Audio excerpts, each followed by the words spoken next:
Hello friends, direct exam YouTube channel में आप सभी का स्वागत है। चलिए सीडीपी से रिलेटेड 15 क्वेश्चंस हैं, लगभग देखते हैं। ये UP TET, C TET, MP TET, Bihar TET, Uttarakhand TET में ऑल टीचिंग एग्ज़ाम में आपको सहायक होंगे। आप सभी क्वेश्चंस को करिए और ये भी कमेंट करके बताते रहिए कि आप सभी के कितने सही हुए। चलिए फर्स्ट क्वेश्चन को देखते हैं। भारत में प्रथम मनोविज्ञान प्रयोगशाला की स्थापना का श्रेय किसे दिया जाता है? Option A N Sen Gupta को, ऑप्शन बी CS बोस को, ऑप्शन सी AN चटर्जी को, ऑप्शन डी इनमें से कोई नहीं। तो भारत में प्रथम मनोविज्ञान प्रयोगशाला स्थापित करने का श्रेय option number A N Sen Gupta को दिया जाता है। तो एक के लिए ऑप्शन नंबर ए सही है। चलिए नेक्स्ट क्वेश्चन की ओर देखते हैं। आप सभी भी काउंट करते रहिए और डायरेक्ट एग्जाम को लाइक, कमेंट, शेयर, सब्सक्राइब भी करते रहिए। दूसरा क्वेश्चन है हमारा, सामाजिकरण करने वाली सर्वप्रथम संस्था कौन सी है? या फिर सामाजिकरण करने वाली सर्वप्रथम संस्था है। ऑप्शन नंबर ए घर, ऑप्शन नंबर बी मंदिर, ऑप्शन नंबर सी विद्यालय, ऑप्शन नंबर डी मित्र। चलिए दो का आंसर होगा ऑप्शन नंबर ए, सामाजिकरण करने वाली संस्था घर को माना गया है। क्वेश्चन नंबर 3 वर्ष या इससे ऊपर की उम्र के बच्चों को सिखाने के लिए कौन सी विधि सर्वाधिक उपयोगी होगी? चित्रों की पहचान कराकर, option number A, option number B वस्तुओं को दिखाकर, ऑप्शन नंबर सी मॉडल पद्धति द्वारा उन चीज़ों को प्रदर्शन करके, ऑप्शन नंबर सी प्रवेश में उपलब्ध सामग्री द्वारा खेल खेल में सिखाना। चलिए तीसरे के लिए आंसर करिए आप लोग। तीसरे के लिए बेस्ट ऑप्शन है ऑप्शन नंबर डी, प्रवेश में उपलब्ध सामग्री द्वारा खेल खेल में सिखाना। बच्चे खेल खेल में जितना आप पढ़ाएंगे उससे कहीं ज़्यादा सीख जाएंगे, इसलिए खेल खेल में उनको सिखाया जाता है। और क्वेश्चन नंबर 3 की ओर चलते हैं। फोर्थ, थार्नडाइक ने बुद्धि का कौन सा सिद्धांत प्रस्तुत किया था? कौन सा सिद्धांत थार्नडाइक ने दिया था? ऑप्शन नंबर ए समूह कारक सिद्धांत, ऑप्शन नंबर बी एक कारक सिद्धांत, ऑप्शन नंबर सी बहुकारक सिद्धांत, या इनमें से कोई नहीं, ऑप्शन नंबर डी। तो आप सभी जानते हैं थार्नडाइक महोदय ने बुद्धि के परिप्रेक्ष्य में बहुकारक सिद्धांत दिया था, तो ऑप्शन नंबर सी सही हो जाएगा। चलिए 5वें क्वेश्चन को देखते हैं। शारीरिक, मानसिक, सामाजिक एवं संवेगात्मक विकास किस अवस्था में पूर्णतः विकसित हो जाते हैं? तो 5वें का ऑप्शन नंबर ए है शिशुअवस्था, ऑप्शन नंबर बी है गर्भावस्था, ऑप्शन नंबर सी है बाल्यावस्था, ऑप्शन नंबर डी है किशोरावस्था। तो आप सभी को पता है कि शारीरिक, मानसिक, सामाजिक एवं संवेगात्मक विकास किस अवस्था में परिपक्व हो जाएंगे? तो जिस अवस्था में बालक सर्वाधिक परिपक्व होगा उसी अवस्था में हो जाएंगे। तो किशोरावस्था में बालक अपने परिपक्वता के चरम सीमा पे रहता है, इसलिए ये सारी विकास उसी में देखने को मिलेंगे। चलिए नेक्स्ट क्वेश्चन की ओर बढ़ेंगे। Question number 6। तो 6 को देखते हैं। एक ऑप्शन नहीं आ रहा है, जरा इसको ऊपर किया जाए। हाँ सही है। तो बच्चों को कार्टून द्वारा सिखाने में आसानी क्यों महसूस होती है? कार्टून अच्छा लगता है, option number A, option B बच्चा कार्टून के उछलने, बोलने एवं कार्य करने को चित्र में देखकर अपने से तादात्म्य महसूस करता है और जल्दी सीख जाता है। ऑप्शन नंबर सी बच्चों को कार्टून पसंद आता है, बिल्कुल पसंद आता है। ऑप्शन नंबर डी कार्टून मज़ेदार होता है। तो आप सभी बताइए इसके लिए बेस्ट ऑप्शन क्या होगा? अधिकतर सही हैं, पर आपको बेस्ट ऑप्शन चूज करना है। ये CDP की सबसे बड़ी विशेषता है कि कभी कभी ऐसा होता है चारों ऑप्शन सही होते हैं, पर आपको चारों में बेटर ढूंढना होता है। तो क्वेश्चन नंबर 6 के लिए option number B right answer होगा कि बच्चा जो है कार्टून के उछलने, बोलने, कार्य करने को चित्र में देखकर अपने से तादात्म्य महसूस करता है, अतः जल्दी सीख जाता है। तो 6 के लिए ऑप्शन नंबर बी। चलिए नेक्स्ट क्वेश्चन की ओर बढ़ते हैं।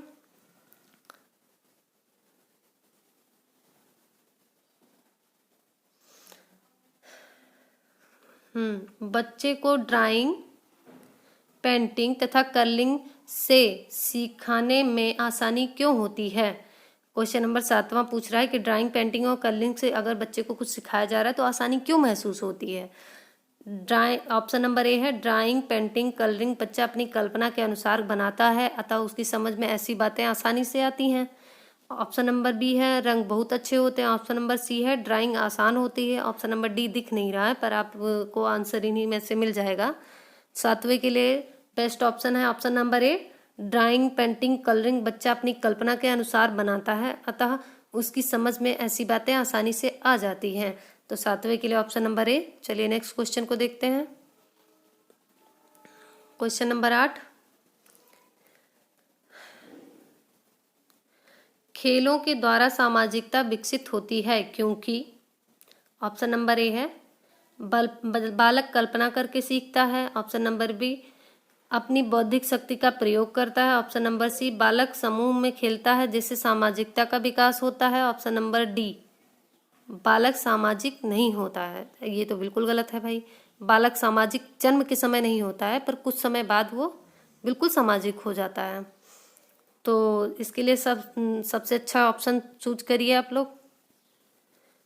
तो बालक सामाजिक खेल के द्वारा सामाजिकता विकसित होती है तो बालक समूह में खेलता है जिससे सामाजिकता का विकास होता है।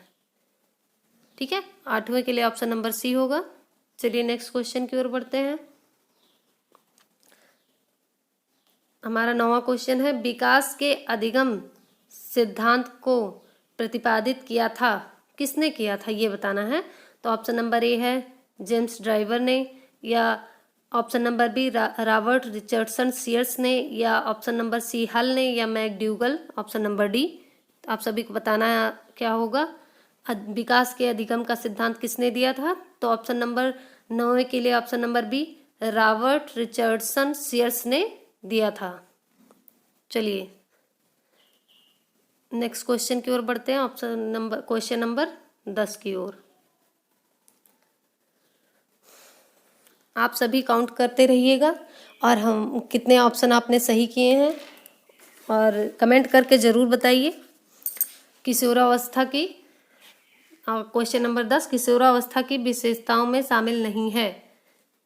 ऑप्शन नंबर ए संवेगों की अधिकता। ऑप्शन नंबर बी संचय की प्रवृत्ति। ऑप्शन नंबर सी कल्पना की बहुलता। ऑप्शन नंबर डी मानसिक विकास। तो आप सभी को पता है किशोरावस्था में बालक परिपक्व हो जाता तो उसमें संवेग भी सारे आ जाते हैं, अधिकतर संवेग विकसित हो जाते हैं, कल्पना भी कर लेता है, मानसिक विकास भी कर लेता है, हो जाता है अक्सर। तो यहाँ पे संचय की प्रवृत्ति, ये ऑप्शन नंबर बी 10वें का ऑप्शन नंबर बी सही हो जाएगा। उसने पूछा शामिल नहीं है तो ऑप्शन नंबर बी 10वें के लिए भी। चलते हैं नेक्स्ट क्वेश्चन की ओर। 11वां क्वेश्चन है मनोविज्ञान को किसके विज्ञान के रूप में परिभाषित किया गया है। मनोविज्ञान को किसके विज्ञान के रूप में परिभाषित किया गया है। आप सभी बताइए इसका आंसर क्या होगा। ऑप्शन नंबर ए मन, ऑप्शन नंबर बी व्यवहार, ऑप्शन नंबर सी ए और बी, या ऑप्शन नंबर डी ये सभी। तो 12वें के लिए ऑप्शन नंबर सी सही रहेगा, ए और बी। मनोविज्ञान को मन और व्यवहार का विज्ञान भी कहा जाता है। चलिए क्वेश्चन नंबर 12 की ओर आते हैं। 12वां क्वेश्चन है बच्चों को कैसे रंग पसंद आते हैं।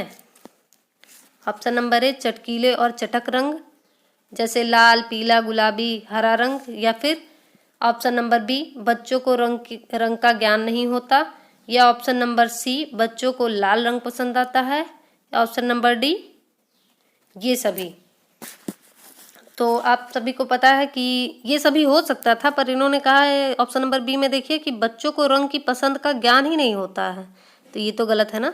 तो इसलिए अब ये सभी तो नहीं हो सकता, इसलिए अब आप बेस्ट ऑप्शन चूज करिए इसमें। 12वें के लिए option number A is the right answer. चलिए नेक्स्ट क्वेश्चन की ओर बढ़ते हैं। क्वेश्चन नंबर 13 मनुष्य को जो कुछ बनना होता है प्रारंभ के 4-5 वर्षों में बन जाता है, किसका कथन है? तो ये किसने दिया था, आप सबको ये बताना है किसके कथन है। Option number A crow and crow के, या ऑप्शन नंबर बी फ्रायड के, ऑप्शन नंबर सी न्यूमैन के, या ऑप्शन नंबर डी एडलर के। तो ये कोटेशन है, आपको ऐसे ही रटना पड़ेगा, सेम एज एग्जाम में, आपको एग्जाम के पेपर में देखने को मिलते हैं ये, और बहुत फेमस है। इसके लिए ऑप्शन नंबर बी फ्रायड ने कहा था कि मनुष्य को जो कुछ बनना होता है प्रारंभ के 4-5 वर्षों में ही बन जाते हैं। चलिए नेक्स्ट क्वेश्चन की ओर बढ़ते हैं। क्वेश्चन नंबर 14, छोटे बच्चे को अभिभावक स्कूल क्यों भेजते हैं? ऑप्शन नंबर ए 14 के लिए पढ़ाई के लिए, ऑप्शन नंबर बी शैतानी से छुटकारा पाने के लिए, या ऑप्शन नंबर सी बच्चे को सामुदायिक रूप में नए अनुभव सीखने के लिए, या फिर option number D drawing and painting बनाने के लिए। तो 14 का ऑप्शन नंबर सी सही है, बच्चों को सामुदायिक रूप में नए अनुभव सिखाने के लिए अभिभावक उन्हें स्कूल भेजते हैं। 15वां क्वेश्चन है, और शायद ये इस सेशन का लास्ट क्वेश्चन है। बच्चे किसके सानिध्य में बेहतर सीखते हैं? ऑप्शन नंबर ए टीवी देखकर, ऑप्शन नंबर बी दादा दादी का दुलार पाकर, option number C mummy papa की डांट खाकर, या ऑप्शन नंबर डी स्कूल में शिक्षक के पास तथा अपने समूह में रहकर। तो आप सभी को दिख रहा होगा कितना आसान सा क्वेश्चन, आसान सा आंसर। चलिए इसके लिए 15वें के लिए ऑप्शन नंबर डी। आप सभी लाइक और कमेंट करिए, और हमारे डायरेक्ट एग्जाम यूट्यूब चैनल को सब्सक्राइब करिए, और ऐसे ही अच्छे अच्छे वीडियो पाने के लिए आप हमारे चैनल के साथ जुड़े रहें। Thank you. जय हिंद।